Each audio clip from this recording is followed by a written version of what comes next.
You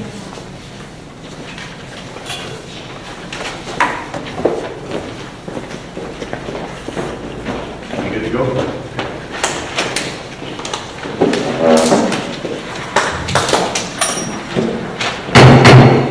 Call the meeting to order.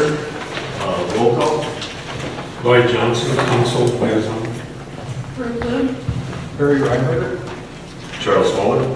Sylvia Henry, Kurt Anderson. Tracy Gurnall. Mark Altus, Deb Belter, Secret Trade.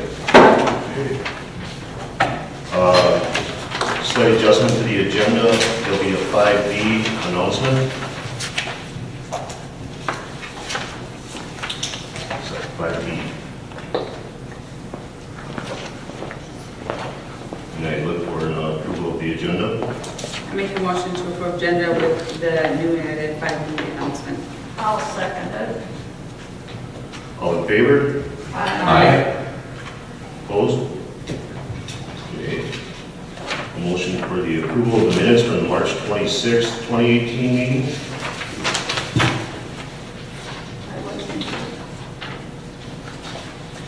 I'll make a motion to approve the meeting minutes. Do you want those separate, or can we roll into one motion? You can do them in one if you want, if you're all comfortable with that. I'm comfortable with the both. My motion will be for both the March 26th and April 18th. Okay. Second. All in favor? Aye. Opposed? Okay, new business. Concept plan review, the preserves of Montrose second edition. I'll turn this over to our city planner. Thank you, Honorable Chair, Commissioners. This item is coming before you tonight for consideration of concept plan review for the preserve of Montrose. The City Council had initiated a request for proposal several years ago, which was short for RFP for the development of the preserve of Montrose property, which is owned by the city. The city was requesting proposals for the redevelopment of this property after the initial development and in accordance with the originally approved plat was never fully realized, although it was partially realized in the sense that there was some infrastructure and utilities installed prior to the downturn in the market. So the city's had this property, they put together the request for proposal for this property, and they were seeking proposals from potential developers for the development of or redevelopment of this property. And so with that, at the April City Council meeting, the City Council approved a general preliminary development agreement for the development of this property with Paxmar LLC, subject to the applicant going through the formal platting or replatting process in this particular case of this property. And so before the applicant put together a submittal for the replat of the property along with all of the detailed plans that would be required, they wanted to see and get comments from the Planning Commission. They had previously or somewhat discussed this with the City Council, but they wanted Planning Commission input and feedback prior to moving forward with any more development of the plans for this particular property. The city does have a concept plan review process whereby the city will informally advise the developer of just general conformity with the proposed design as it relates to the city's design standards, the ordinance, as well as just general comments pertaining to the layout and the proposed development, including the houses that would be a part of that. And so for that process, there's no formal decision that's being made, and there's no formal approval that the applicant receives. There's no formal land use rights that are garnered from a concept plan review, but more so it's an opportunity for Planning Commission and the applicant to have dialogue relating to the potential for the development of this property. And the concept plan that was submitted is conceptual. It's not a finalized plan, but it's a plan that does represent what the developer would like to see go into this property. As it relates to the concept plan, the city staff did review the concept plan. There were several iterations of concept plan that were prepared as a result of this, or in preparation for this. But the comments that were made by staff relating to the concept plan were not so detailed, but more general in nature. Just trying to work out general layout concepts, as well as just trying to get some of the basic, just kind of general planning standards of practice incorporated into the overall layout. So we did go back and forth. We worked with the developer a little bit on trying to get to the point we are now, understanding that the next step, if they were to move forward with a replat submittal, would be a much more robust submittal with much more detail included that we would then look at full review and full comment on. So a couple of things then about the process. The concept plan review is a voluntary step essentially of the applicant to go through.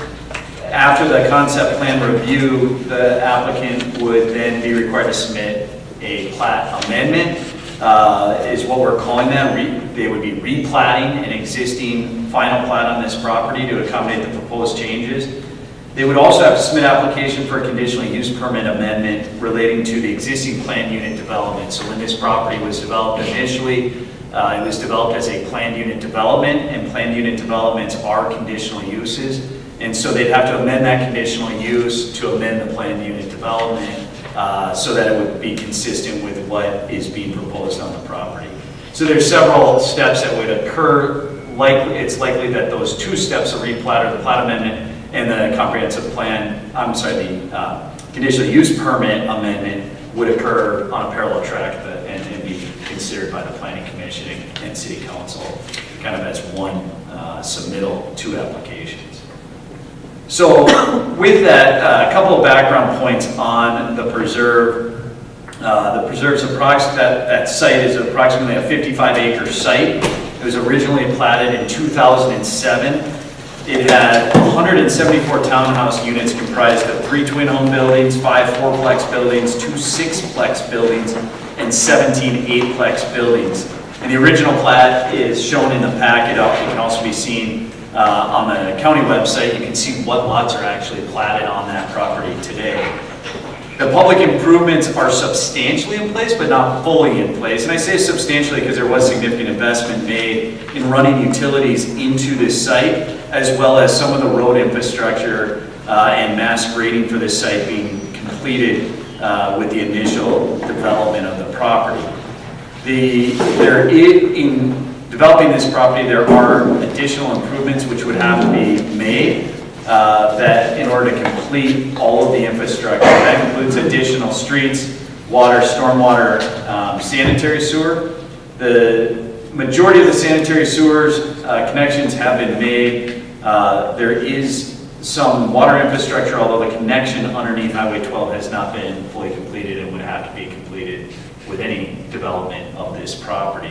So from a utility standpoint, this property has services stubbed in the areas that have been improved, but not all of the service, not all the utilities are in. The city's engineer had done a comprehensive review of the existing utilities. They also had prepared an estimate of cost to bring those utilities up to being usable. And there was some significant investment that still needed to be done, as well as some inspection of some of the existing utilities that are in the ground to determine if they're still in a condition that would be accepted by the city, noting that they've been in the ground for 10 years without being utilized. So there would be some inspection, and we've had discussions with the developer on all of those issues, talking about what would need to be done in order to move this property forward for development. So with that, the applicant has brought forward a concept plan that has a proposal for 99 residential units in lieu of the 174. So 174 was what is approved on that property. They're proposing 99 residential units. They're proposing the 99 residential units to be broken down as follows. There would be essentially 2 product types, although there would be several lot types within each product family. There would be single-family detached townhomes, so those are detached product. They're calling them a detached townhome. There would be 45 units. And then there would be 2 family attached townhomes, so that's essentially a twin home where they share a common wall, and there's 54 units that is proposed. The concept plan that was laid out was configured to take advantage of the existing layout, largely take advantage of the existing layout. And they would be looking at taking advantage of the collector street that's currently constructed in the development, as well as trying to take into the design I would call that the loop road that goes east off of that collector street.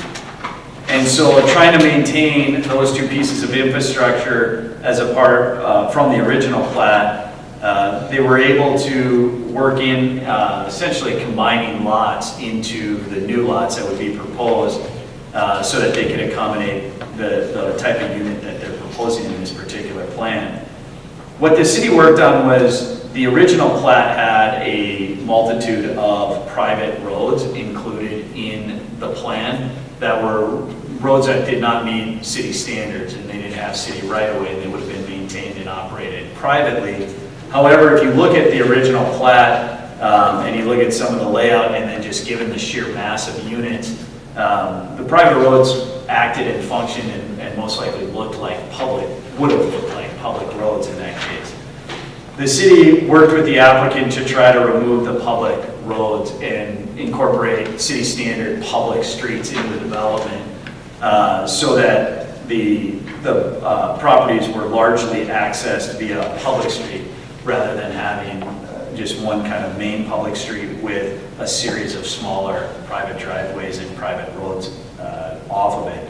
And so in order to do that, the city asked the applicant to look at providing a 60-foot right-of-way, which is the city standard right-of-way, so that we could accommodate kind of all of the necessities within a public right-of-way, including the road. The city has talked to the applicant about constructing streets to applicable city standards, along with the necessary utility upgrades and/or removals in some cases, as well as the just general associated boulevard improvements that would be required with the development. It should be noted that in the developer's proposal, the entirety of this development would be part of a single homeowners association that would control the public space in this development, as well as the common spaces outside of the proposed homes. That would include landscaping and really everything outside of basically the exterior building walls of the proposed homes within the development. There's a couple other key points that we noted. The applicant has provided the city with detailed lot information relating to the proposed lots. In the original PUD, the front yard setback was 25 feet. The proposed setback for the front yard is 20. Side yard setback in the original PUD is 10, the proposed is 6. The rear setback from the original PUD was 6, the proposed is 15. And they included a typical lot illustration of how they would meet those setbacks and the easements that would be provided on each one of those lots. The applicant has provided the city with examples of houses, and I know that there's a question on those houses, and the applicant did today send over 2 additional housing concepts that would be D&E, which would fit on lots D&E of the 4 types of lots that are being proposed. And in general, the plans that were provided in the packet are illustrated, they're meant to be representative in this particular case. It would be something, obviously, that would be reviewed in more detail as we would go from concept plan to a plat amendment or replat. The other couple of comments that we made, and one of the comments that came up at the city council meeting was, in the original plat, there was approximately 8 acres of parkland dedicated to the city, and the city currently has ownership of that land along with the entirety of the development. There was some discussion on whether or not the city should require the entirety of that park acreage to continue to be dedicated, although it has been dedicated, or if there was an opportunity to possibly look at maybe some combination or maybe some change in how the park dedication was made, and looking at the possibility of a payment of cash in lieu of land. And so that's something that staff would be looking for additional feedback from the planning commission relating to that particular issue. We've generally mentioned that comment to the developer, but we haven't had much discussion on it. I would be looking for feedback from this group before we had any more discussion or consideration relating to park dedication. The concept plan does indicate 3 different phases for the development. Though the phasing of that development would have to ultimately be reviewed and approved as a part of the next step in this development, but they do show just a general idea of what the phasing would be for development of the overall development. And then as it relates to, again, concept plan, the concept plan that's laid out in front of you is trying to take advantage of the existing infrastructure to the extent possible. In reviewing various concept proposals from people for this particular property, the city had only received one formal submittal for the RFP. We had discussions relating to this property with a handful of other potential developers, and there was really nothing that's comprehensive or complete in terms of reusing this property or trying to utilize this property in some of the existing infrastructure. We had a lot of different questions on could people break off a piece of it, develop that, and then maybe sometime in the future develop more of it. And we also had a lot of questions, and we had a lot of different requests for city subsidy of potential development of that property. And so I just note that or point that out because the city had that out there for quite a few years looking for formal proposals. And this was the proposal that came forward that had a complete submittal, so to speak, and also had the ability to develop the property in its entirety versus breaking it out and you know, not knowing exactly what you're going to get in all phases of the development. So with that, I pointed out a couple of notes. I'm sure there's questions, developers here tonight as well on this concept plan. Again, no formal decision is asked up or can be provided necessarily, but certainly comments and questions to developer and staff, and we can have dialogue and discussion about that. So with that, I turn over to Planning Commission for further discussion. Can I ask the developer, like, what is the average cost of the home that's going to be going in there? Hi, I'm Alan Riesler with Paxmark. The average cost, so we're looking at essentially 3 different housing types. A patio home, and that can be attached or detached, a twin home, and a detached home, which is multi-story. I gave some examples in a packet to everybody. One of the types is very similar to what we're doing over in Forest Creek on that redevelopment over there. The target pricing for the homes is average is just under $200. And there'll be variations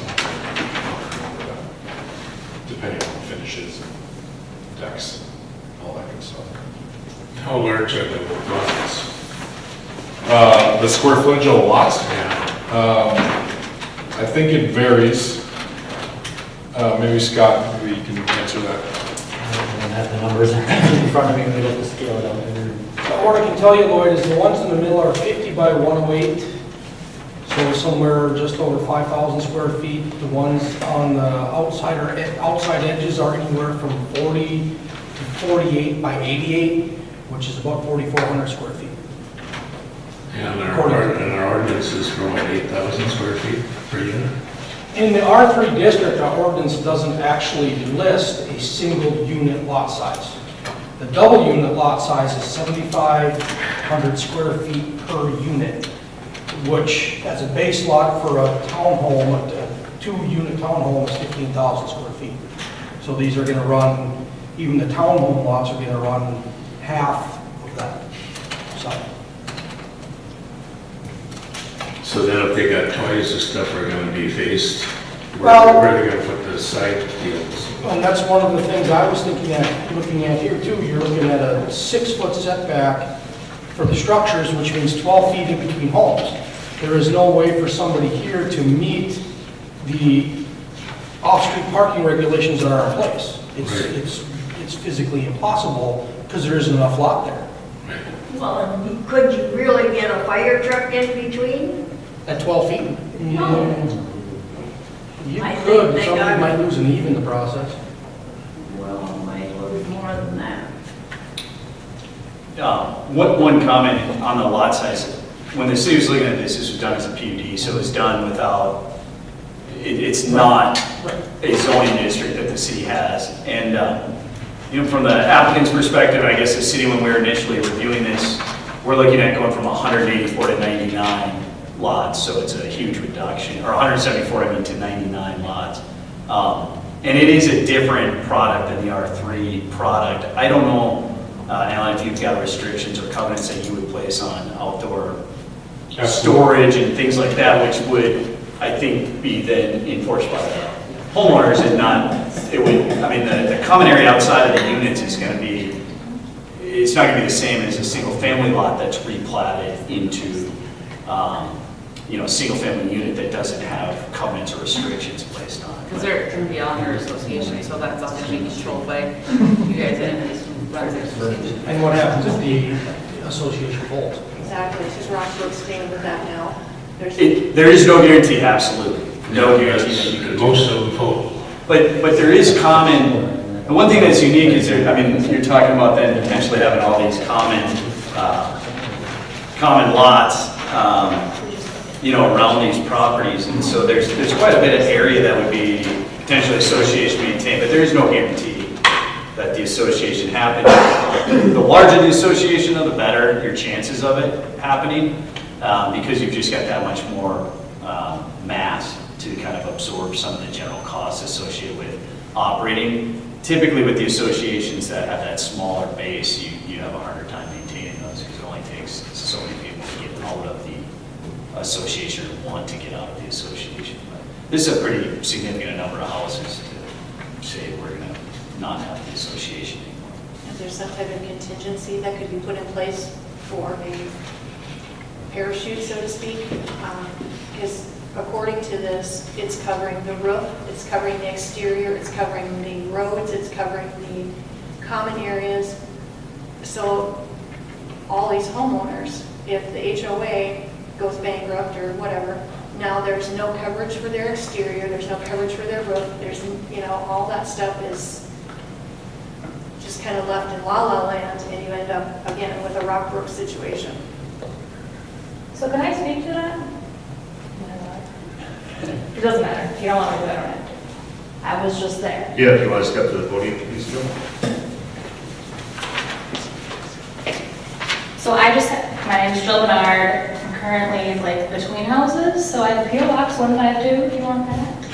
I just came from Forest Creek Development, and we were in that situation where the association wasn't active.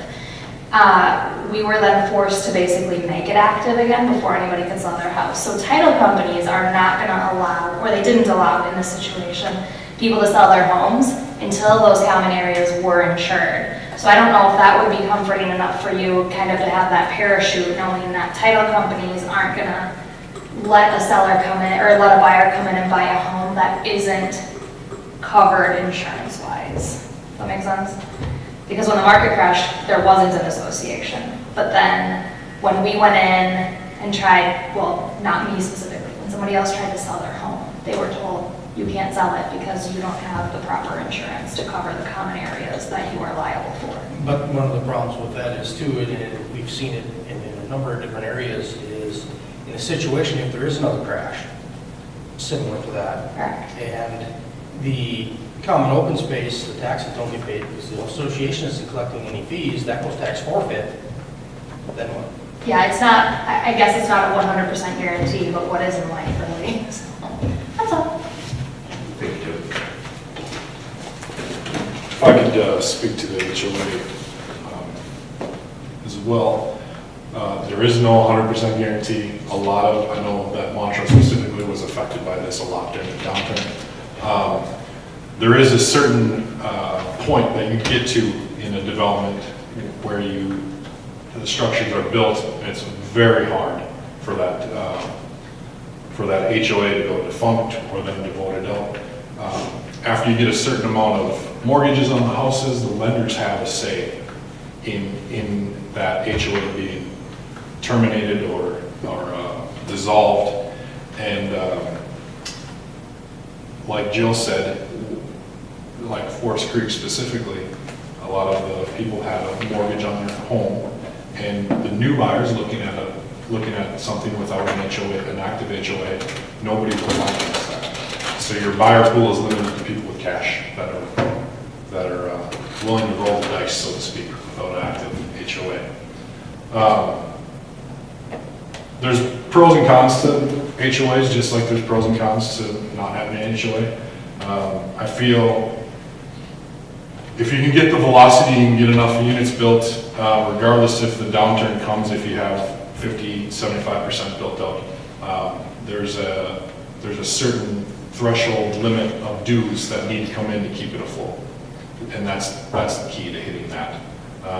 We are obviously feel pretty bullish on the economy, and we feel that we can build this out definitely while it's still hot and there's a lot of demand. So we're not too scared of it, but there is no contingency plan or a golden parachute, so to speak, just like there wouldn't be for a regular single-family lot that they own it. So what kind of insurances can the development make, or the developer, up until the time that this thing actually cash flows? We'll be responsible to make sure it functions until it's turned over. Unless we went bankrupt, that's correct. It's a hard, I'm not sure how you would financially guarantee that in any scenario, I guess. And I guess that's one of the difficulties I'm having with this, because of the nature of the lots that are being built and actually the homeowners association itself, and what the responsibilities for that association would be here. It seems like we're making, or this plan makes an awful lot of variances in a planning and development standpoint to get what we're getting out of it. My understanding of PUD concepts is, that the city or the municipality generally gives to get. And in this case, the municipality is only getting to clear this property off their books. We're still, through the PUD, giving, I'm guessing, anywhere from 8 to 12 general standard variances for what's going to happen up here. One of them, from what I can see, is, let me back up just a second. So will these lots be marketed as the proposal for the lots? Is all green space going to be part of the homeowners association space, or will you own 50 by 88, but yet all the maintenance is going to be in the homeowners association? Or will the people still own 50 by 88? I'm looking at this. Yeah. That's a And good so question. are the lots going to be the area around the house as well as the house, or is it just going to be the house, which is the case in a lot of Could be. condominiums or those types of things? Could be either way. We could put those houses on a postage stamp and have it all HOA owned, or we could make the lots bigger and push it out to the extent and still have it be HOA maintained. The reason why I'm bringing this up is this is within the shoreline district. And although we don't have an impervious surface coverage over the vast majority of the city, there is a 25% impervious surface limitation within the shoreline zone. In this case, we're looking at somewhere far in excess of 25%, and in a lot of cases, a lot of these lots are going to exceed the 30% roof surface coverage that we do have in the R3 zone. And so again, more variances, more the city's giving from their standards to make this happen. I would like to point out, though, that we are significantly decreasing the proposed impervious from the from the prior plat. So that's already platted, that could be built. Oh, We're sure, I'm not significant. disagreeing, with that statement. I'm not saying the original plat when it was done was a good idea either. I do think there is some, I mean, so when we're looking at this development, at least from the initial review that I was doing, as well as the city with the engineering and everything, we were looking at it as, there's an existing development, this is a replat of that existing development. It is not an apples to apples, and it's not a new development. So we were looking at it from a different lens than if they came in brand new and they just laid this out. We were looking at it as, one, the city owns it. The city has interest in trying to develop this property, and we had a proposal that was one that we reacted to, which is 174 units to 99, and, you know, considering what was on that, probably wasn't a product that the city would any longer entertain.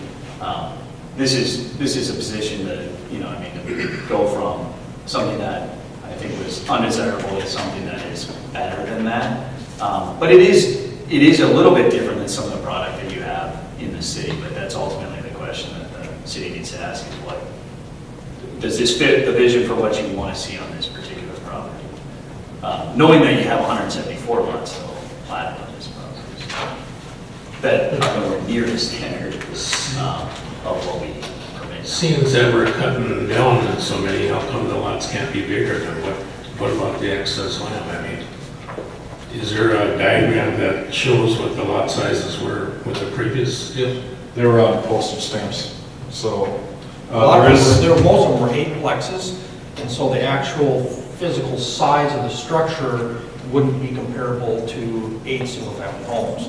The structure itself would have been somewhat smaller, and so that's where the difference in the numbers are coming from, is just strictly by, you take out 1 unit here, leave open space in between, keep a unit, take out a unit, keep a unit.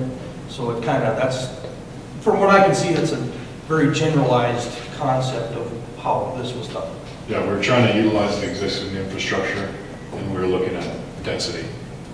If we were just after density, we would have went in with the previously proposed row homes, because they're the most dense. We don't find that product to be marketable anymore, and we find that our proposal, these units are very marketable. There's a large demand for these types of lots, and you have different buyer types, which is nice. Do you see, like out there in Forest Creek now, we let you split the lots and build 2 single houses, and there's hardly any room in between for anybody to put in or play things. Yeah, that's, you know, it is a detached townhouse, so it is taking the top, and instead of being a shared wall, it's just separated them a little bit. Emergency services are able to access in between 6 and 6 foot setback. It's just a different, there's a higher demand now to have that unit type that is detached, and you have a little bit of green space in between you and your neighbor, rather than a shared wall. The cost savings previously on shared walls was significant. It is not that significant in today's market. And for $5,000 or $10,000, a buyer is willing to forego that. They're willing to pay the extra $5,000 or $10,000 for the detached to have a little bit of space to not share that wall. That's the current market that we're seeing. Mark, can I ask a question of you? I noticed in here regarding the streets are owned by the HOA, but it says that the city would be responsible for plowing.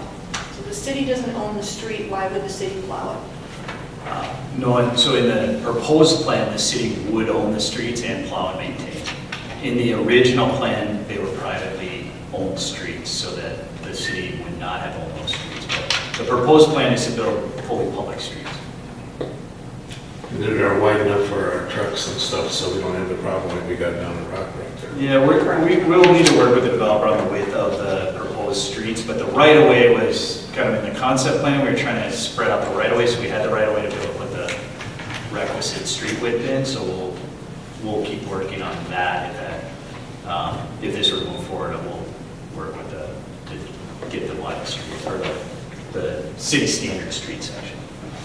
And the size of the house or whatever, what's dimensions is that?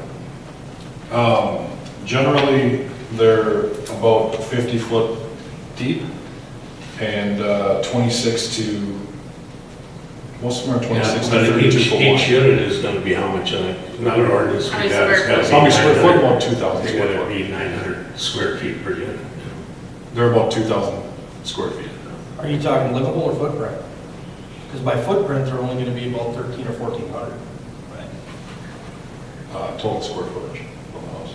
Total livable square footage, so you're talking each floor. Yes. I got a question. Who drew this map? Which one? This one. That was provided by the developer this evening. Our engineer, Scott Belkey with Civil Science. Well, I'd like to know where Highway 25 is. It's on the north. Highway 25 is That's not US on, Oh, Highway 12, yeah. US Highway 12. it's Highway 12. Yeah, you're correct. Well, that's really not good, right? I get a 25 on it instead of 12? Yep. Sorry about that.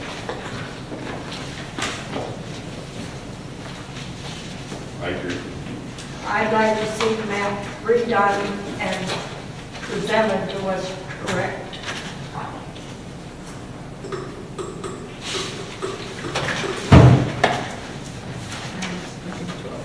No, that's not correct. And then, Mark, what about the $500 an acre AUR rate?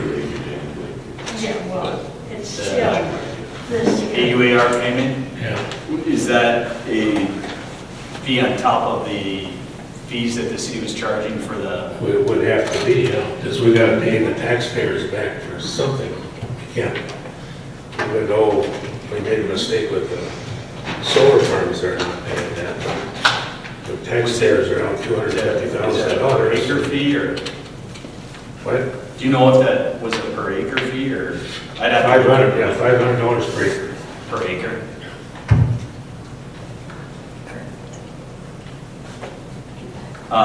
I'd have to look at, see what the development agreement and or any other agreement Yeah. had in it from the original plat, and whether or not how that's applicable, or what is it, how much of it is. That's the reason why they have to have that. They claim to get it back as the developers and pay the taxpayers back. If we're not gonna collect it, how the hell are we gonna pay it back?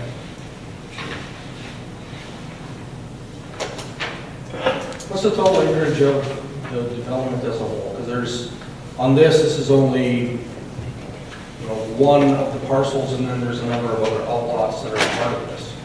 And so is this plan just solely concentrating on that portion that was developed as lots and then leaving the outlots? And where does the ownership of the outlots then go? Our concept sits over the top of the platted portion only. Those outlots are not part of this agreement or our proposal. And so as part of this proposal, will you be then purchasing that property from the city and developing it?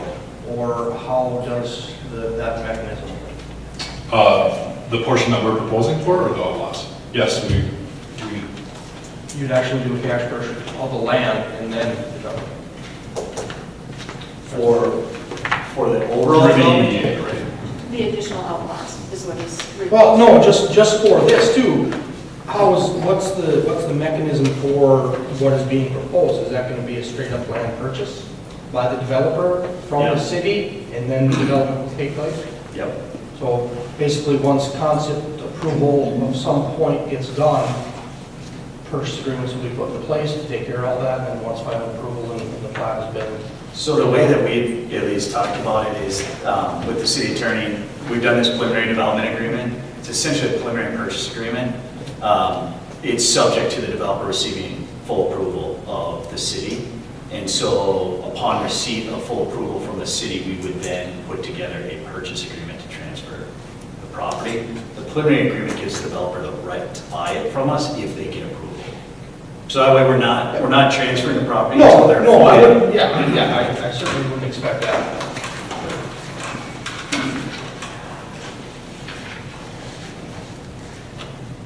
And it would be for everything minus the city's park dedication piece if that was to remain. So it would include the outlaws. Correct. But instead of the parkland, let's take the salary or the money. Correct. The park commission's stance on that was that green space is valuable, and this area kind of being on Little Island by itself should indeed have green space, but it should not be city-owned or city-maintained. Well, I think maybe we should take a step back. I believe the park requirements were satisfied with the original plat. Yeah, when we had talked about, I mean, when the council brought up, is there any way that we could develop the park and take cash in lieu? So offer that up. We're open. Right, and I think that, yeah. So, But we won't owe any park dedication per se. So if this commission and the city council decides that they want to keep that public park, when we replat this, we don't have to pay any park dedication. That I wouldn't know. Yeah, but now that's, but how much is it, unit, $1,650 a unit? yeah, approximately. But the applicant's saying that they're open to the idea of negotiating on that piece of it. So what we're talking about is in direction from ultimately parks, but planning commission too, we were looking for feedback on the concept is, right now you can see on the colored illustration, there's a public park, approximately 2 acres of upland it's dedicated, it's already been dedicated to the city.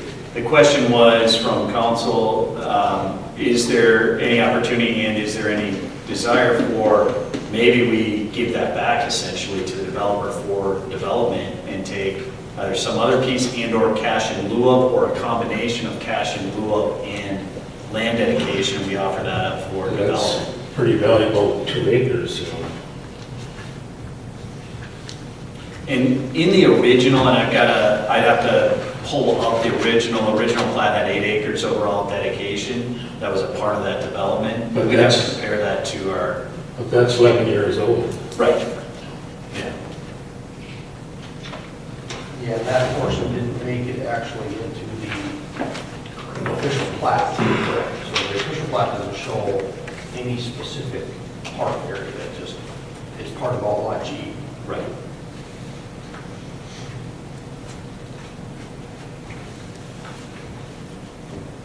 And by the looks of this too, the only other really, from the original plat, the only other developable land would be the majority of Lot H.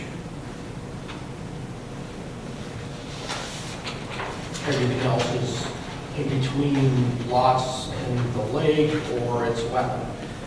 So Outlot H on the far western or eastern side looks to be the only high enough that it really provides any additional development potential. It may get a variation or buy the credits, et cetera, on the wetlands and building. So it could be developed. I think one thing, if you look at the, in the original plat that was included in the packet, they do talk about outlots F and G, which are the 2 outlots on the western side. So one is this outlot basically here, and one is this outlot here.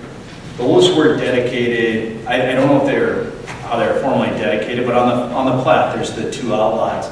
In the development agreement for the original Preserve of Montrose, it has the park dedication requirement, and so it acknowledges that in satisfaction of the city's park and trail dedication requirements, the developer has agreed to deed to the city outlots F and G of the plat. So those 2 outlots are the ones that were contemplated for being deeded. The city now owns everything, so it's all under our name, but those were the 2 that were anticipated to satisfy the park dedication. So I take back what I said on all outlots being sold, those 2 would be retained unless we negotiate some other piece of that. And it does look like they put drainage and utility easement over all of the wetland area. It is. To fill it and drain it, there's a number of other hoops that would be acknowledged, that makes it much more difficult. I don't believe it's buildable, just simply from the setback from that dry pond anyway. Would there have to be a holding pond built too? The ponds are largely there, and there's been discussion with the city, we'd have to do, when they come in for the full submittal with grading and drainage, we're looking at the calculations on that, and whether or not it's all there. There was some comments made by Oldham in their report on what would potentially need to be done to bring this into compliance, and whether or not there would be additional stormwater ponding needed as a part of that. We do, there have been engineering analysis on that. Yes, but I don't know that it's been 100% resolved because we didn't know exactly the scope of the plan during that analysis. But are those wetlands protected? Yes, Okay.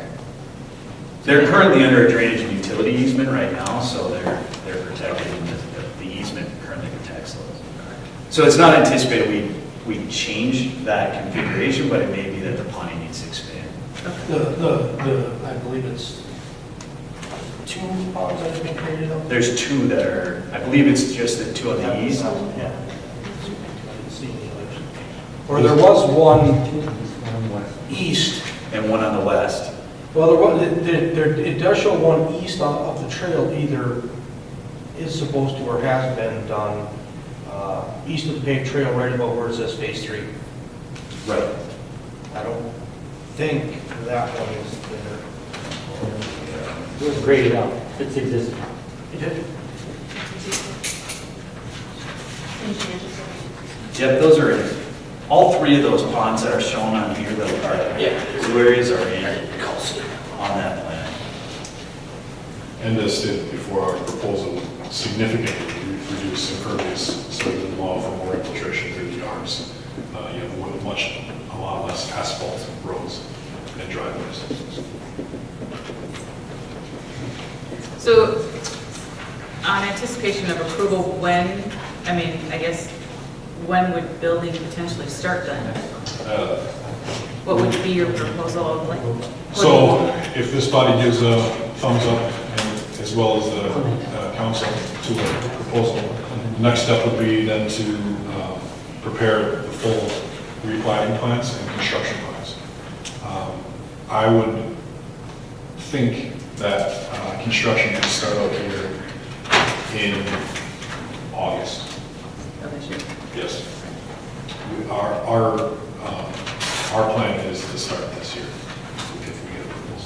So how long does it take you, start to finish on a house? I mean, you're talking 90 days, 120 days, for a house from the time you start it to when it's on the market? From dig to finish? Yeah. You can get them done in 60 days. Mark, what utilities have been running and to what extent? So I'm not 100% the expert on what was in there. There is sanitary sewer, there is water line.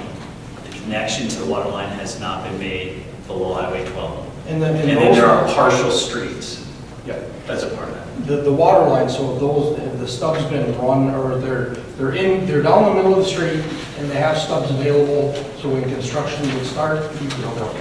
There's gonna be, my understanding is all of the stubs or the majority of the stubs are in for that loop road. They're gonna have to end up moving, I think, some of the stubs for the properties on the west side of Willow, because of the new public street that's being contemplated there, but I don't know to what extent those need to move. But part of trying to maintain that loop road feature was trying to utilize the existing stubs for sanitary and water and take out the ones that are extra, essentially, or cap. And that was one of our comments, but the past city engineer had done a much more in-depth analysis, and we have that write-up for what was anticipated. But my understanding and just the discussions we've had is, there's a good part of the utilities already installed there. Yeah, because I would consider the streets a wash, because they're going to have to be torn up and redone anyway. I was back in there Saturday to take a look, and the asphalt that's there is rubble. Yeah. Pretty rough, yeah. Yeah. that you wouldn't want to walk on one stretch or on. Basically, all the sanitary sewer is in for that previous development. Services were stubbed to every unit. The water lines were put in, services stubbed to every unit. Granted, they didn't make the connection underneath the highway, but. So that one street, are they gonna rip that one line out then? Because there is one street there that the middle lots basically are gonna go through, so they're just gonna rip that one piece out.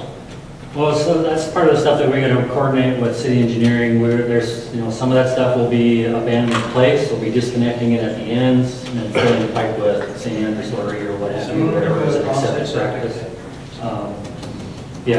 But we're looking to try and, utilize as much of the existing as we can, minimize the amount of removals that we have to do, because that's just added expense. The storm sewer that's is in place in the area that is currently paved, basically, so that's kind of up towards the entrance, that first northerly part of it there. Minimal storm sewer is in on the rest of it though, so. I guess one of the reasons why I'm asking the question is, to what level what is there usable? Because there again, the comment's been made that we're not, we're trying to not start from scratch and not, work with what's out there the best we can. Well, if what is out there isn't very sufficient and the cost to remove it is fairly minimal, or it's going to have to be redone anyway, then I look at this as a blank canvas to start with, because the improvements that have been made have sat for so long that it all has to get redone. And so we can look at this as a blank canvas. I don't know if that's the case. That's why I asked the question. I guess I'd like to know more of what the other commission members think. If I can speak to that, the improvements that we're trying to utilize, grading, number one, streets are all graded, obviously. Two, the sanitary sewer and water. That's it. We understand that the roads are pretty trashed, along with the curbs. And we also would be utilizing the little bit of storm sewer that's in there, if it all tests good. This is all subject to Justin, your city engineer, signing off on that all the utilities in place are acceptable. If I can add to that. Those are the majority of the cost. The asphalt and the curb are not the most expensive parts of the If I can add to that, the stuff that it is, what is it, 10 years old now, basically. In the big scheme of things, 10-year-old pipe there's nothing wrong with that. There's lots of pipe out there that's been put in as 10 years old, functions just fine. It was all tested, it was installed per standards at the time, it was all tested, met requirements. I don't anticipate that there would be any problem in reusing it. The things that I envision, I haven't seen this report in detail, but that Mark is referencing that the engineer put together, but the things that I anticipate that we're going to deal with are things like castings on top of manholes. We might have to remove the rings that are there and put new adjusting rings, put new seals on the top casting of the structures. The structure that's down deep is going to be fine. It's just the stuff up at the surface that will need some attention. I would like to speak to your blank canvas comment as well. This site, if you look at it like a blank canvas, you're much better off going to a raw piece of ground. The changes that you have to make would be much more than that. I've seen a lot of developments take place where they make holes where there's hills and they make hills where there were holes. Yeah. All in the name of trying to create a better development. So I understand the comment, at the same time, developers do dirt work like, I comb my hair. I mean, they just start going and they do. We try to be efficient and we try to pass that efficiencies on to our buyers. To keep it affordable. As everybody knows, there's an affordability crunch in Minnesota, specifically in the metro area here. And we try to keep our stuff affordable to the majority of the population.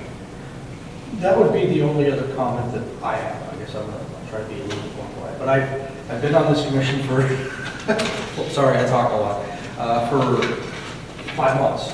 And in a lot of the meetings that I've been to and just adopted a policy that says the city wants to move in the direction to create, we want to increase our minimum lot size to reduce crowding. We want to, we passed a policy to help clean up the town so that we can market more upscale, move up style of homes, $350,000 to $500,000 homes. And I understand that this is a retrofit, but this is the opposite of that in my opinion. Not that I'm against it, but I kind of want direction from the council too, because this has been hammered at me for 5 months, and I see this and I go, well, this is kind of opposite of what we've been told we should be looking at and looking for. That's what one of the allures of this site was, the density. You had, 174 units. We thought we could drive density while being detached and having some more yarded and have this type of product. Are we going to present this type of a product on R1 zoning? No, it's not going to happen. But that's one of the allures. I'd also like to point out, as Mark stated, there wasn't a lot of other interest in the site. It's kind of a blighted site, and there's a lot of work that needs to be done. And we thought one of the nice things was taking some of that units away and decreasing the density of that site a little bit for the city. It's still going to produce a $19 million tax base for the city after it's all said and done, which is a nice thing to have on the books. Yeah, we're just trying to repurpose what's already in the ground. Has there been any objection or comment from the state as far as traffic? Because that's good, you're going to be crossing.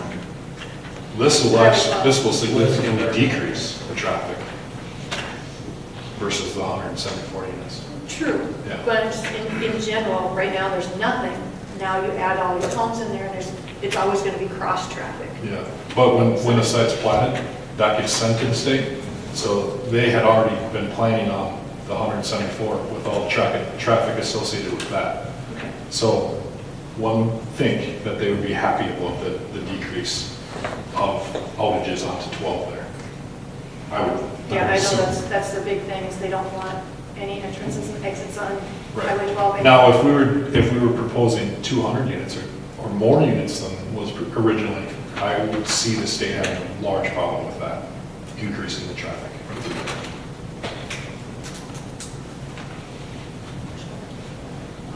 How come these setbacks need to be changed? It's because we're using a little bit deeper of a product. So to try to utilize that U road where it is and try to utilize the services in place, we need to scrunch them up a little bit towards the front of the lot. The 20-foot setback still allows for 2 cars to be parked in the driveway, possibly 4 if you're, depending on how wide that public street gets. And the garages are extra deep on these, so it's not a situation where you're pulling your car in and you have a foot. They're a 26-foot deep garage on a lot of them. So they're extra deep, they give a little bit more room. And most of them are 20 by 26, they're only 20 wide. Yeah. Bob, you have a comment you'd like to stop? Everybody can hear me just fine. This is tax forfeited property, correct? I believe so. And the city would be selling the tax forfeited property to the developer, correct? Not really. Some of it, not all of it. No, because we can't make a profit. We can only, Well, that's we can what- only sell it to him. That's what I'm getting at. What is the city, I think it's like enterprise funds, isn't it? You're not supposed to make a profit on it? So what does the city have in the property and what is the city selling it for? The preliminary purchase agreement it stipulates the cost is equal to the amount that the city has expended on it. And there's an estimated amount, it's somewhere in the neighborhood of about $25,000 right now. And that is directly proportional to all the fees and all the expenses that the city's expended on this property since acquiring it. About 25,000? Yeah, but the number is going to be the actual number the city spent. down to the penny to get to the point where it sells and closes on the land. Roughly, what is that figure? It's probably around 25 to 30,000 is my guess. So what is the assessed value of the property? I understand the city can't make a profit on it, but what is the, out in the real world, what's the market value of the property? I don't know the assessed value on it right now either. Well, no, I'm saying, believe me, I'm all for a bargain, but if the developer's getting, if it's a... 19 million out of a $25,000 purchase. Pardon? 19 million out of a $25,000 purchase. Well, you're talking about tax assessed value, but what is the market value of the property as it sits? But we've been sitting on it so long, too. Well, I know, I understand that, I just, believe me, I know a bit about it. It's roughly equivalent to what Turning's property is. I mean, as far as size-wise, and they've been asking, what, $1 million, $1.2 million for theirs, and they can't sell it. No, So, I understand, probably there's a somewhere- lot of property in Montrose that can't It's sell. probably somewhere in the neighborhood of about 800 to 900,000, realistically. So roughly, the value of the property is, let's just say $750,000, give you a little slack there, and it'll be sold for under $50,000? That would be a correct statement. With a lot of the services in there, even if they have to be modified, so on and so forth. Just as a taxpayer, whose taxes are about twice what they should be, Montrose don't need more trailer park type stuff, to be blunt about it. I don't think their trailer park at $200,000. Well, but if we want stuff that's twice that, I look at That's it one in the thing. fact that we've been sitting on this land for so long, nobody's wanted it. The city's gaining nothing by us sitting on the land, where if you can put houses in there and gain a $19 million tax base, you're gonna be better off in the end instead of sitting on property that's got nothing. I totally understand what you're saying, but I've been here almost 30 years, and it'd be a waste of time to go even all the stories, but that was part of the problem. Montrose had a bad reputation for being an easy you-know-what, and that's, I just don't think it's... And the comment about a mobile home, it's really not far-fetched. The patio homes, if they were to go in, are 26 feet wide by 50 feet long, and 26 feet of that is garage. And so you have a 26 foot by 50, I mean, everyone knows where I live, or at least everyone here, I live in the trailer park. My house is 26 by 52. No, I'm just talking about the trailer park mentality. Yeah, but I mean, you look Part at of the style, Montrose's problem. you look at the size and style of the home, it's not much different than that, except there's an attached garage. And they're a little bit more expensive. Yeah, All houses are rectangles. Right. I mean, I'm talking general dimensions. Rectangles. General dimension, general size. The patio homes are very similar to what a modular manufacturer would be, from a size standpoint. And from a configuration standpoint, they're But not. rectangular boxes with attached garages on the front. I have the exact same concerns as you, however, the HOA is going to manage a lot of those concerns. And the benefit, like Tracy's statement, We're not gaining anything by sitting on property that's got nothing on it. I mean, the city's not, I mean, you're not gaining a dime by having nothing sit on that property. I mean, the only way the city's gonna get a tax base is by putting houses on it. I mean, so. And no matter who they sell it to, the values, what we're gonna get out of it isn't gonna change. Correct. So, I I mean, don't disagree.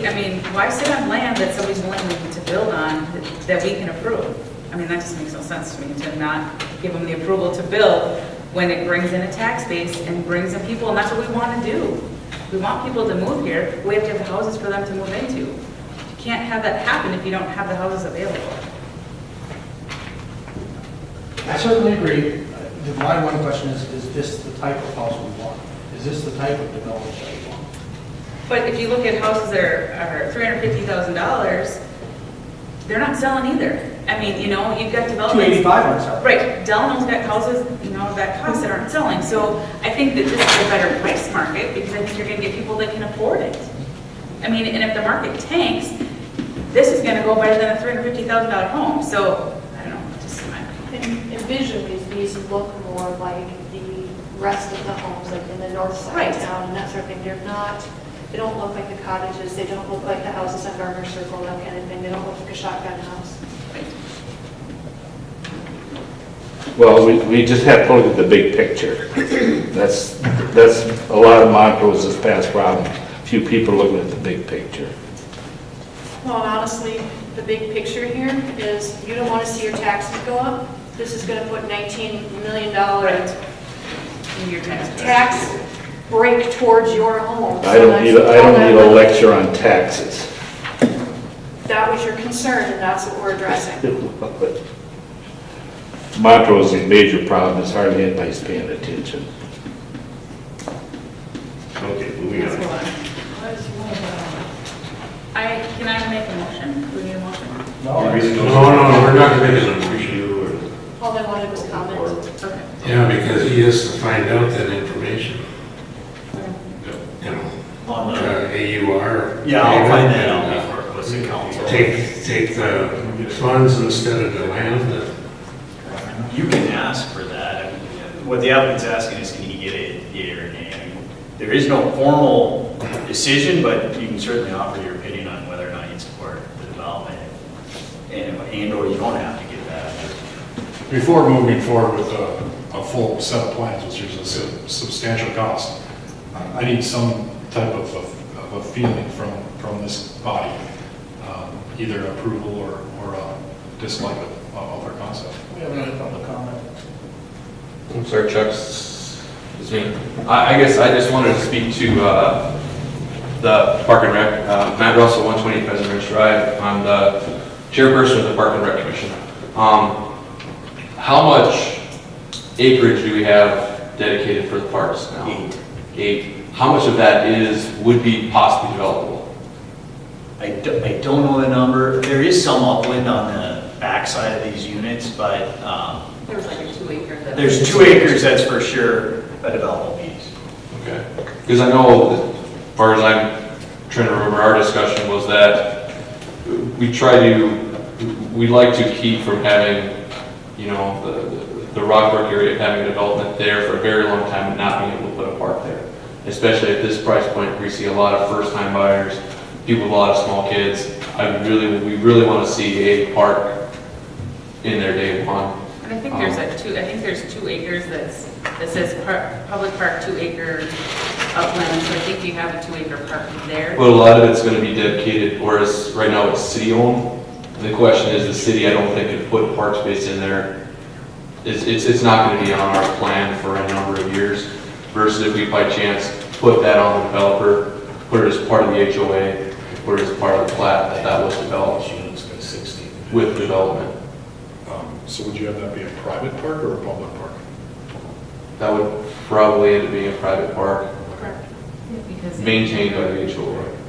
It's something. But that would be a park that would basically be dedicated to make sure that those people, especially being on the other side of 12, have a spot to go without having to cross 12. Makes a lot of sense too, because it's completely surrounded. But right now, it's part of Outlaw G, which wouldn't be, But in the replat, we could carve out and redo that line however we want, so we certainly accommodate. How many homes are down in Rockbrook? I'm trying to think how many units are On there. the loop, there's approximately 50, and then there's another roughly 6 down 7th Street, and then there's the townhomes.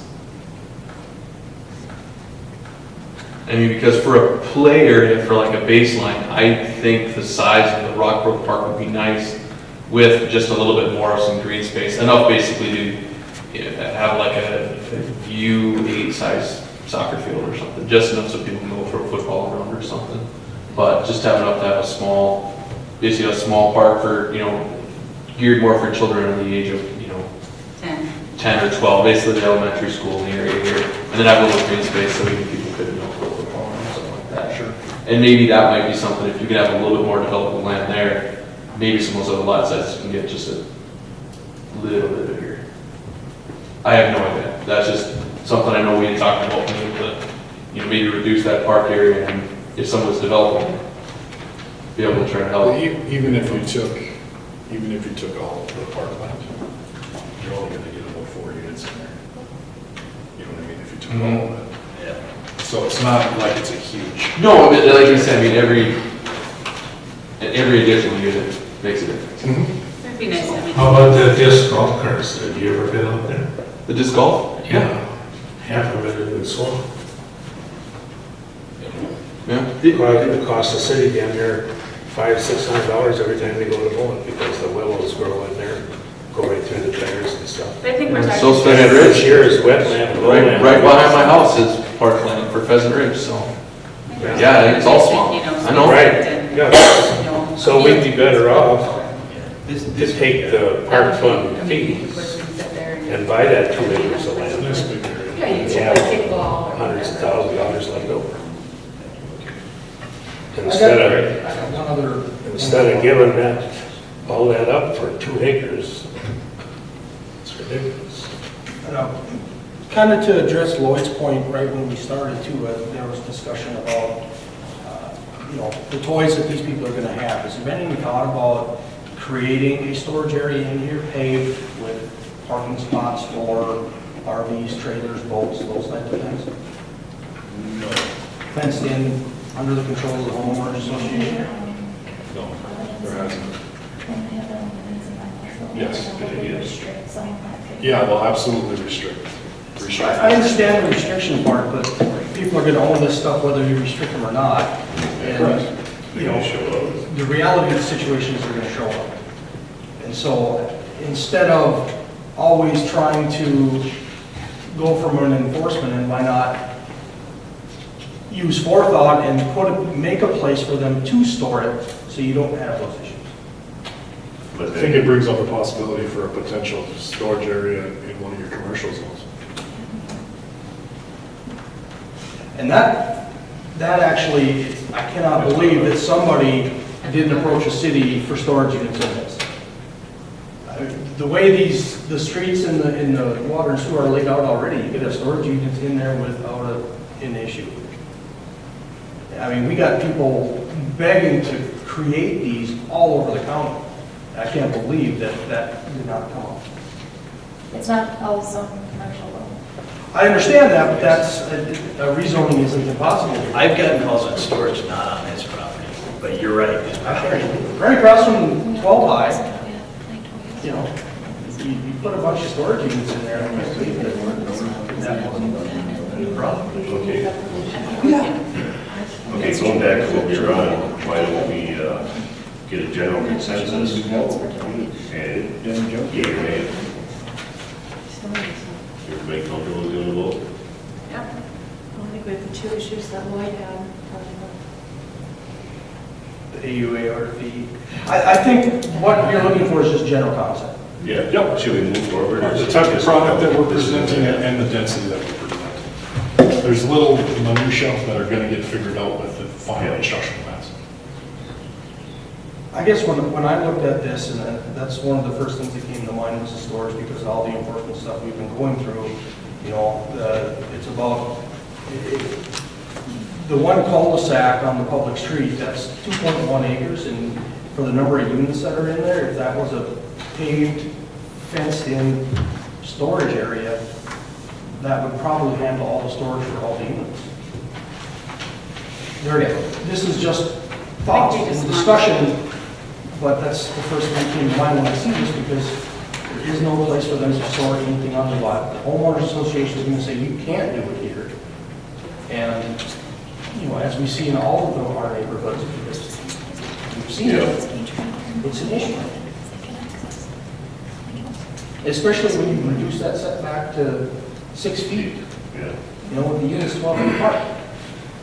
Yeah, I don't think the setback should be moved. Okay, getting back to the initial question, should we just not consider this or move forward? Yes. Well, we can consider it, but with these changes. Yeah, there's gonna be tweaking, but if this is absolutely not what we want whatsoever, we need to tell this gentleman that tonight. If it's a possibility of working something out, moving forward, we also need to tell him that. Well, I'm really looking, you have the product types that we're presenting. We're presenting a certain number of units. I would really like to, be confident that you're comfortable with the number of units and the unit type. It would be frustrating to come back with a full construction plan and then kill 25 or 40% of the units, or 10% of the units. I think those houses should be wide, more than 12 feet between them. There's some discussion that Mark is gonna have with you probably. There's a lot more discussion. Yeah, it'd be up to these added costs. Like that AUR fund, that'd be about $27,000. That the taxpayers pay. Right. And regardless of what we think here, I mean, the ultimate decision for this is the council, but our decision is not binding by any stretch of the imagination. I, for one, the density, the number of units and the setbacks, I would say no. So if you're looking for one vote, that's one, I would say no. I'm on pretty much the same page. I am on the same page too. That was my take initially too. I like some of the things that you're proposing. I love the idea of $19 million coming in, but we're having trouble downtown here with ordinances. So I'm just looking in the future and seeing the same thing repeated.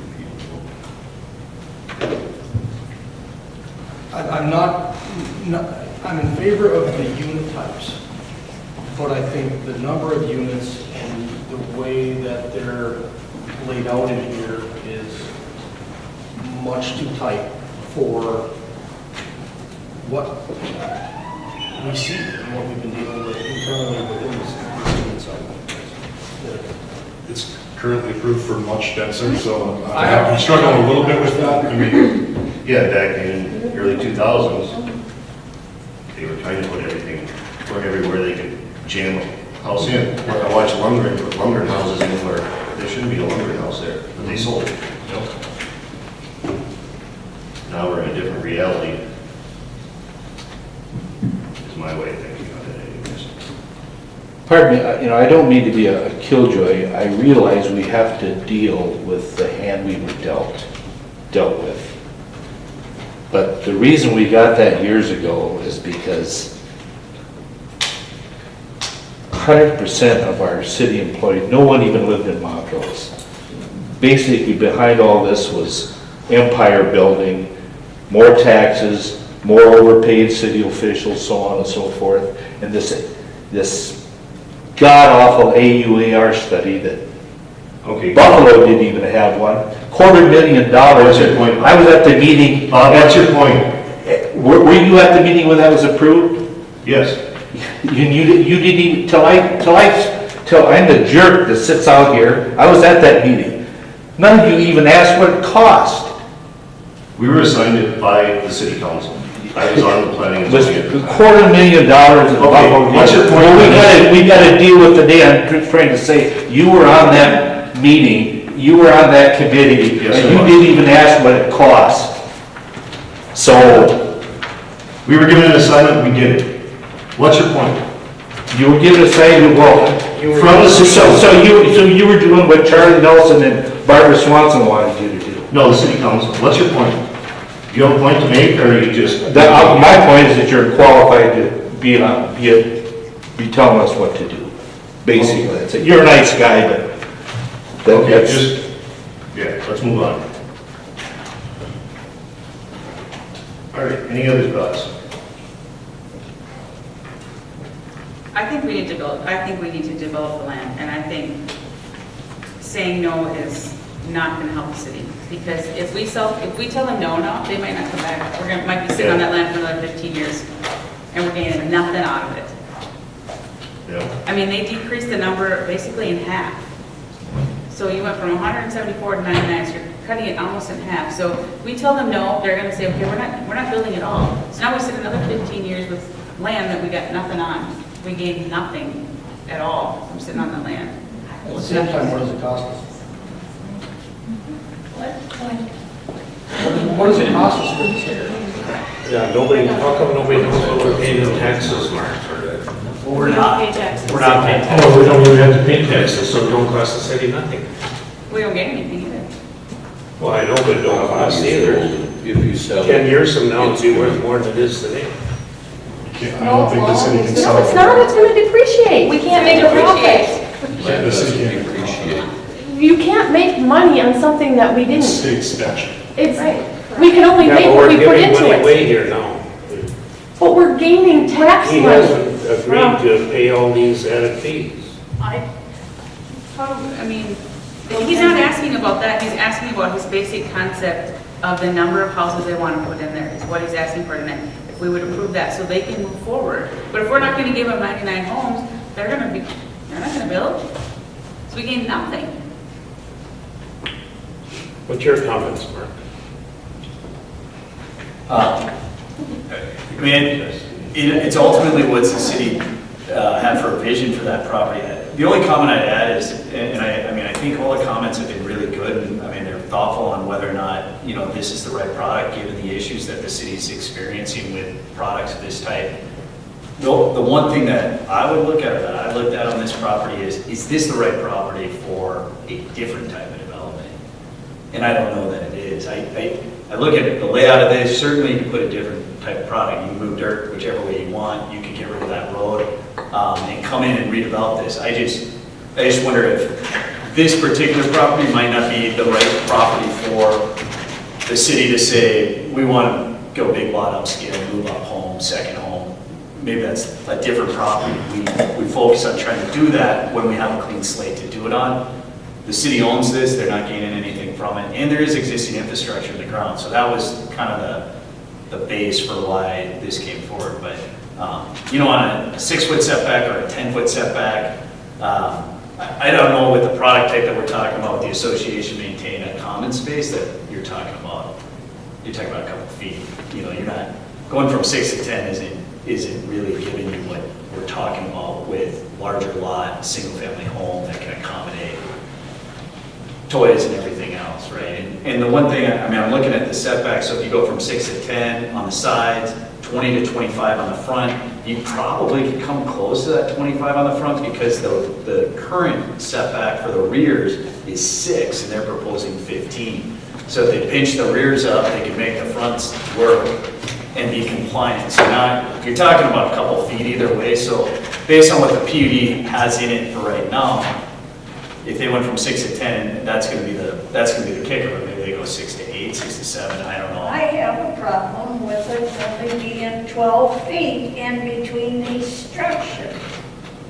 Yeah, Because a fire truck is more than 12 feet wide.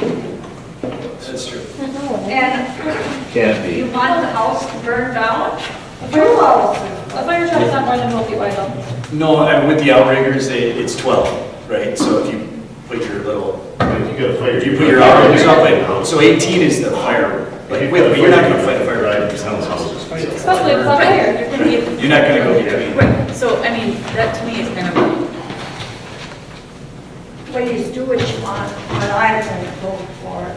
I don't Once think they that, I get don't them think this, further apart. I don't think this property is gonna, I don't think you're gonna have somebody come in and put a $350,000 house in that property. Oh, I just don't think you are. don't disagree. I think that I this don't is, disagree. I think this is a good place to start. What assurance do we have that there will be tweaks made that will improve what we consider weak points here? I mean, we've already talked about no guarantee on this and that, but if we say we like some of what we're seeing, but there are other things that we need to see tweaked, and I think tweaking gets done, then we've given a go ahead to something that really is not going to be a winning concept in the long term. And that's why, ultimately, that's why developers here tonight is to try to read where the planning commission is. They're going to do the same with the council, try to understand where they are, and then make a determination. Because when you're talking about taking it from concept to a replat, you're talking about going from 10 10,000 to 150,000 in paper costs, right? Or I don't know, 100,000, I don't know what you have into it when you get through engineering, but you'd be in that, so they're trying to gauge whether or not to make the investment to come back with plans that would be considered. I'm fine with the front yard setback reduction. I would be much more amenable either to, you reduce each of these rows by one and spread it out so you can catch a better setback and provide that storage space, or remove some units on the upland to provide storage space. Then I would be much more amenable to it. Yeah. Is there a number, Barry, that you think makes sense for that, or? Well, I don't know. I mean, you're looking at, a standard parking stall, you're going to need 10 or 12 feet wide. I would say probably 20 feet long on average. On acre and a half, you could probably be sufficient enough. There again, I wouldn't say you would necessarily have to provide a spot for every unit, but I would say a spot for half the units would be a starting point to at least provide that in some essence. It's like a blacktop area for people to Yeah. park their stuff. Yeah, fenced in blacktop area, which I would assume in a situation like this with the homeowner association, fenced in, some type of access to it.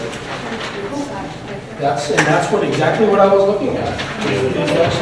Who would control it then? Like, what about security on that? What about, who would control it? Where's the Homeowner security? association would control it, it's all within their control. But rather than having And to... it's for their Have people. have you seen this somewhere else? I personally never have run into a self-contained HOA managed. No, I've never seen those. It just sounds like a great In idea. Las Vegas, yeah. We like to allow the market to provide those solutions. So somewhere in your commercial district, for example, is an opportunity for a small business owner to start a storage area. Right, but at the same time, that's been a need, at least that's what I've been told, is there is that need, and yet it's still not happening. And so in those instances, when you're looking at this price range of home, a lot of the people are going to be strapped to get the home because it's the first time home buyer, those types of things. They're likely not going to have or not going to want to put their money in the external storage in some other type of storage unit. They're going to want to store it in the yard. They're going to want to pull it in the driveway and wash it, and it's going to stay there for 3-4 days. But maybe an oversight on that is, it's going to cost the same amount to store it on this site as it would off-site. So their HOA dues would just go. Certainly could be. That's up to the HOA to put the price tag on it. Yeah, but that's kind of in conflict with what we're proposing. We're trying to keep HOA dues lower, we're trying to keep this more affordable, we're trying to... At what point do we, You can't micromanage it. right, if you choose to have these toys and choose to move into a city, we've got tons of toys. I lived in a townhome for 10 years. I chose to put my toys at my parents' property. That's okay. We now bought a single-family home. We'll be able to put them there. That's part of being a responsible homeowner, living in a city with ordinances, bylaws, covenants, etc.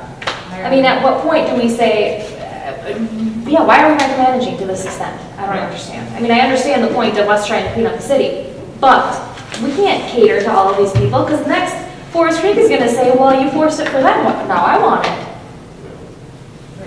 Sorry. So what is council's, obviously, there's 3 council members sitting here. Is your vote yes or no? We can't discuss that. We can't discuss it. We can't discuss that, that would be, Not discussed. No. Well, it was published, right? No. No, they can't. No. Oh, okay, I apologize, I thought that was published. Probably not your rules.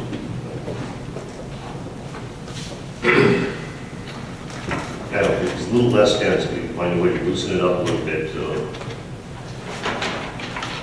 have room for storage. So that's our number one problem when you start getting this dense. You've already got it, it's a big headache. And whether there's an HOA or not, at some point, it's going to be a headache.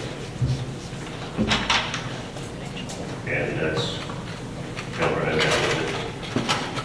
It sounds like our consensus here is we're okay with except for them being, So tight. they need to be a little bit farther apart so that there can be storage, and then we do deal with the AUAR and park thing, Yep, correct? yep. If those issues could be dealt with, then would you give him the go-ahead to move forward and spend that Thank you. additional money? Yeah, that's where it's going. Perfect. I'm on board with that. What kind of density are we talking about? Well, instead of 12 feet, maybe you have 15 feet between the house, which would eliminate probably one on each street, but Even one on each street, you can get 9 feet each way, which would be an 18-foot separators, you know. So one foot variance versus a 4. Which would be a lot better.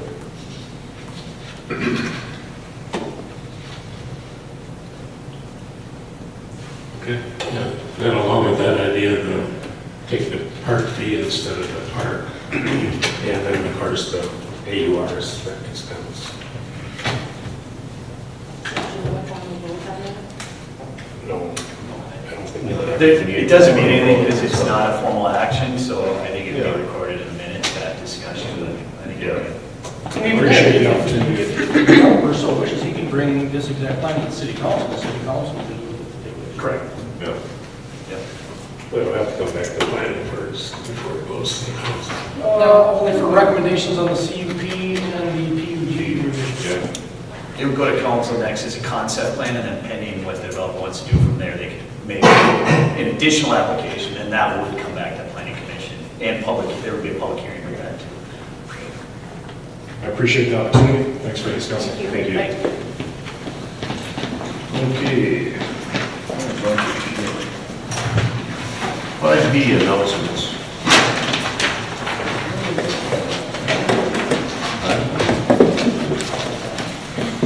I was honored to be elected to the Montrose Planning Commission in 2004. Since then, I've been part of many projects. Some were not very popular, but were all assigned by City Council. The last couple of years have been extremely difficult.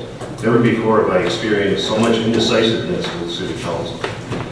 It took over a year to revise the recreational vehicle language, finalizing in a joint meeting between City Council and the Planning Commission, where ultimately Mayor Otto negotiated for nearly an hour with citizens in the audience to come to their own decision.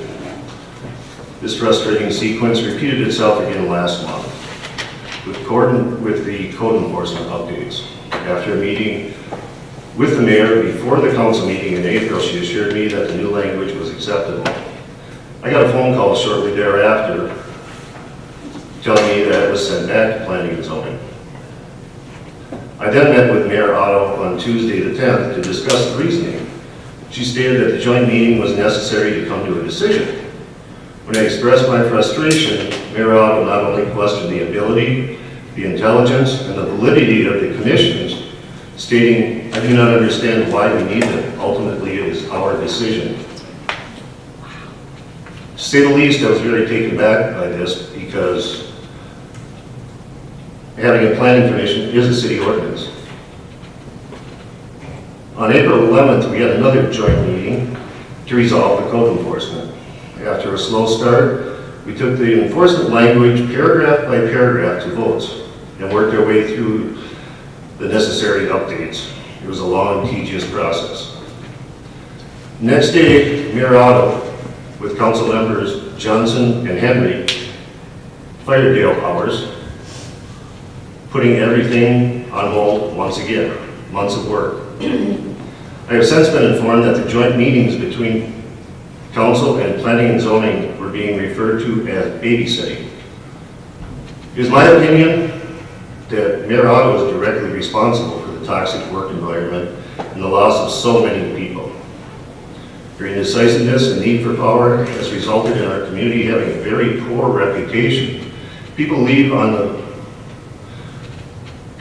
bosses, not jobs. I believe that as mayor, Michelle is a culinary conundrum. She has all the ingredients available but lacks the ability to use them successfully. As of the adjournment of this meeting, I resign my position on the Montrose Planning Commission. 6, next meeting, June 20th, 2018. Chuck, may I read a statement as well, as long as we're on time? Yes, go ahead. It's been a great pleasure for me to work and serve alongside my fellow Montrose planning and zoning commissioners, as well as with the dedicated commissioners on parks and recreation. I think we've done a lot of good work and tried very hard to meet the 2040 mission statement that we were given about 2 years ago. It's with some regret that I also tender my resignation from both of these deliberative bodies, effective immediately.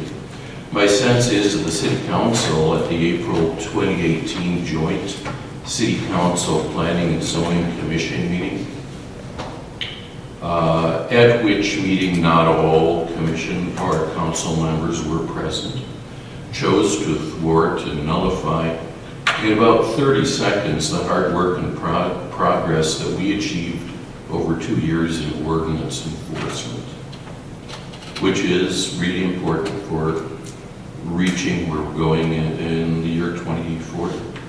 To add insult to injury, the council also chose to fire our colleague in charge of ordinance enforcement the following day, without so much as a warning to him or us, or due deliberation. While the City Council is certainly free to make such a choice, it is not free of the consequences thereof. I choose not to see myself as a paper tiger or just as a rubber stamp for the City Council to be either sandbagged or undercut at whim. Perhaps in the future, the City of Montrose will consider its commissioners worthy of an explanation, clarity of purpose, and an end to what I perceive as secret political agendas. I wish my colleagues on the commissions continued good luck in striving to meet the prerequisites for achieving their goals pursuant to the 2040 City of Montrose mission statement. Thank you very much. Anyone else? May I speak to that? I just asked if there was any more commissioners that wanted to make any statements. I won't be making a statement. Okay. You what? So I won't be making a statement, but I will also be tendering my resignation as well.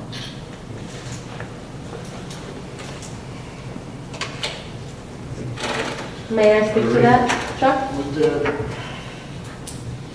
I'd be asking for a motion for adjournment.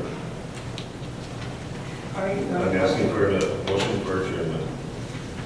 I will second the motion for adjournment. All in favor? Aye.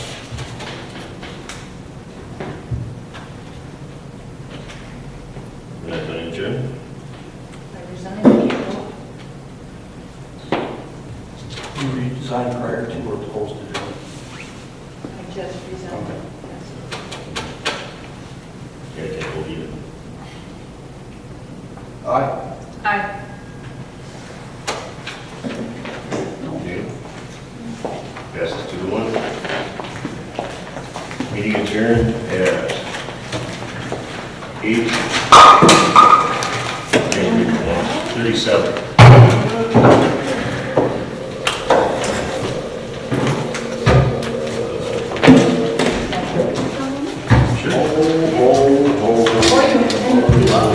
Well, I have my ship to the city.